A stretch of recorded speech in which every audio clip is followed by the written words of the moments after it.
Bonjour à tous, je suis ravie de vous accueillir ici pour ce premier épisode qui sera aujourd'hui un simple épisode de présentation de moi-même et de ce qu'est le design humain dans les grandes lignes. Donc je m'appelle Camille Marissène, je suis analyste et guide certifié à l'École internationale et française de design humain et je vous partagerai à travers ce podcast et ce chemin initiatique incroyable de découverte et de redécouverte de qui je suis, mes inspirations, mes réflexions et aussi tout un tas d'anecdotes et d'astuces très concrètes qui j'espère vous aideront dans votre propre processus.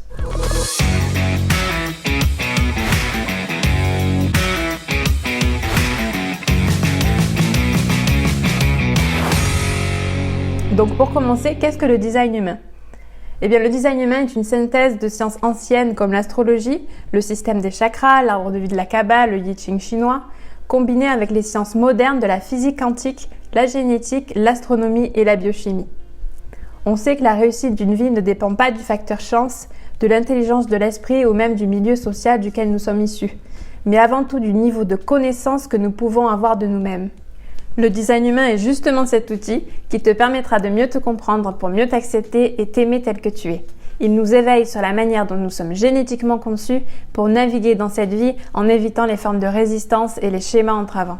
Que tu puisses peu à peu te réaligner à ton plan directeur et ne plus avoir peur d'incarner qui tu es vraiment.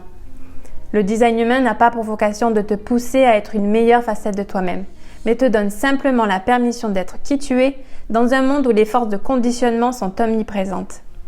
Il est une lecture concrète de tes prédispositions génétiques qui te permettra de mettre en lumière et valoriser tes atouts, mais également comprendre et optimiser tes zones de vulnérabilité, porteurs de grands potentiels d'apprentissage et de sagesse.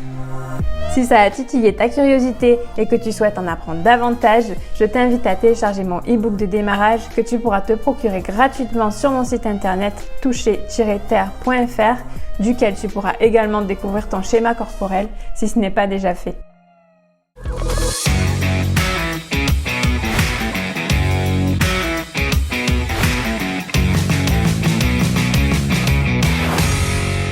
Salut à toi, bienvenue sur ce nouveau podcast. Donc pour me présenter vite fait, moi c'est Camille, j'ai 32 ans, je suis projecteur 3-5 autorité splénique.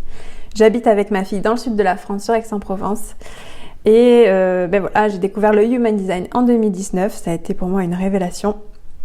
C'est vrai qu'il est arrivé à un moment donné dans ma vie où j'avais beau faire tout un travail sur moi, aller voir tout un tas de thérapeutes, lire autant de livres en développement personnel que je pouvais, observer, changer mes comportements, me remettre en question constamment. Je me heurtais toujours au même mur en fait. J'avais l'impression d'être comme un hamster dans sa roue, vous savez, à tourner encore et encore, à répéter les mêmes schémas, à souffrir des mêmes situations, donc que ce soit dans mes relations, financièrement ou même dans le domaine professionnel. Peu importe ma capacité à prendre des risques et à sauter dans le vide pour réaliser mes rêves, comme on le préconise souvent dans le milieu du développement personnel, ma situation se dégradait clairement. Je sentais qu'il me manquait un élément pour passer à l'étape supérieure, une compréhension en fait qui m'échappait. J'étais arrivée à un point où le travail que je faisais sur moi pour guérir mes blessures, mes traumatismes d'enfance, mon passé, etc., était devenu violent dans le sens où mes efforts continuaient à être totalement inefficaces.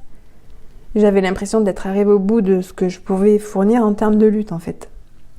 Le ratio effort-résultat était vraiment insuffisant, voire quasi nul, par rapport au découragement et à la fatigue psychologique que j'accumulais. Je me souviens qu'un jour, après je ne sais plus quel échec de trop, je me suis tournée vers le ciel complètement désespérée et je demandais, bon, maintenant je veux comprendre. Je veux qu'on me donne la pièce manquante. Les gars, pourquoi les autres y arrivent et pas moi ? Qu'ont-ils de plus que je n'ai pas ? Il faut savoir que je ne me suis jamais considérée comme quelqu'un d'inférieur, de moins compétent, de moins intelligente que les autres. Je n'arrivais juste pas, à mon sens, à trouver le succès que je recherchais et à percer le mystère de mon existence, on va dire. Je sentais qu'il y avait quelque chose que je ne savais pas encore et qui pouvait potentiellement changer la donne. Donc voilà, le design humain est entré dans ma vie un peu par hasard à ce moment-là. Un ami m'a édité mon schéma corporel sans trop savoir me l'expliquer, j'ai laissé ça de côté. Puis il est réapparu une deuxième fois par le biais des réseaux sociaux et là j'ai vraiment commencé à m'y intéresser. À lire tous les posts possibles et inimaginables sur le sujet. Et ce qui est bien dans le design, c'est que vous n'avez pas besoin d'en savoir des tonnes pour que ça commence à changer votre vie. La compréhension même des bases du design vous procure déjà des sentiments vraiment libérateurs du style je ne suis pas malade, je suis juste projecteur, j'ai juste besoin de beaucoup plus de repos, voilà, ce genre de truc. Mon analyste à l'époque était manifesteur. Elle a eu un tel impact dans ma vie et j'ai tellement de gratitude envers elle pour toutes ces clés qu'elle donnait et qui m'ont permis d'éveiller ma curiosité. La question du manque de constance de mon énergie a été une première clé pour moi. Puis la notion d'invitation, une clé, 2 clés, 3 clés, et puis 1000 petits détails qui font que les choses changent considérablement dans votre vie. Lorsque j'ai commencé à suivre ma stratégie, mon autorité intérieure, ma vie a véritablement commencé à avoir du sens. Ça n'a pas résolu mes problèmes du jour au lendemain, Le design humain ne fait évidemment pas de miracle, mais il m'a permis d'expliquer beaucoup de choses vécues par le passé et surtout de sortir de ce cercle vicieux de la souffrance auquel je ne trouvais aucune issue, aucune compréhension de ce qui m'arrivait. Et là, votre vision de ce qu'était l'éveil spirituel jusqu'à présent devient complètement obsolète.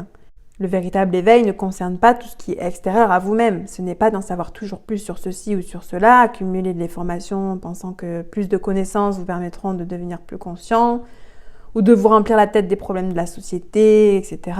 Non, le véritable éveil, c'est prendre conscience que lorsque vous vous occupez de vous, le monde s'occupe de lui-même. Je me souviens quand je travaillais dans les écuries de course à l'époque, j'avais un patron complètement exécrable qui pourtant était heureux de la vie qu'il menait.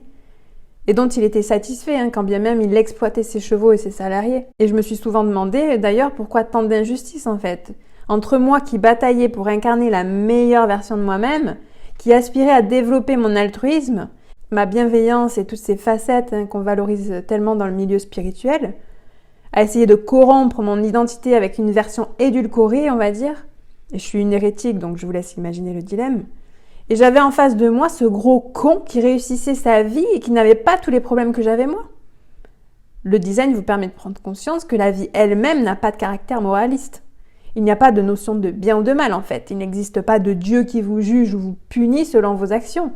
Il s'agit juste d'incarner qui vous êtes dans ce monde parfaitement dualiste. Et vous pouvez être un sombre connard comme un tas de gens sur cette planète et être parfaitement aligné à qui vous êtes.